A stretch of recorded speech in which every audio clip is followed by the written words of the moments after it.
আজ যাচ্ছি বন্ধুর বাড়ির গৃহপ্রবেশের অনুষ্ঠানে। প্রথমেই বাড়ির সামনে থেকে টোটো করে পৌঁছালাম বাস স্ট্যান্ড। সেখানে একটা বন্ধুর সঙ্গে দেখা হলো। তারপর ওখান থেকে চলে আসলাম সোজাসুজি বিধাননগর রেল স্টেশন। তারপর ট্রেন আসতেই আমরা উঠে পড়লাম ট্রেনে। ট্রেনটা ছিল ভীষণ ফাঁকা, তাই বসার জন্য সিটও পেয়ে গেলাম। আজ আমরা যাচ্ছি সোদপুর পানিহাটি।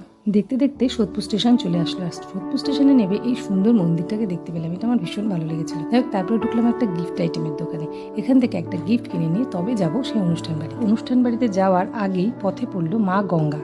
তো পানিহাটিতে মা গঙ্গাকে না দেখলে চলে? সেখানে গিয়ে যেন সমস্ত ক্লান্তি জুড়িয়ে গেল। তারপর গেলাম ইস্কন মন্দির। ইস্কন মন্দিরেও এখানে কিন্তু বেশ কয়েকটা ফটো তুলে নিয়ে আমরা পৌঁছালাম আসল আমাদের গৃহপ্রবেশের বাড়ির অনুষ্ঠানে।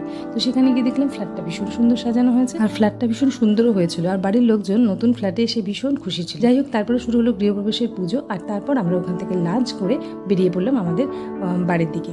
বড় ব্লগটা আগে আপলোড করা আছে, তোমরা কি দেখে নিতে পারো। ভিডিও ভালো লাগলে লাইক সাবস্ক্রাইব করে আমার চ্যানেলের পাশে থেকো। তাহলে টাটা।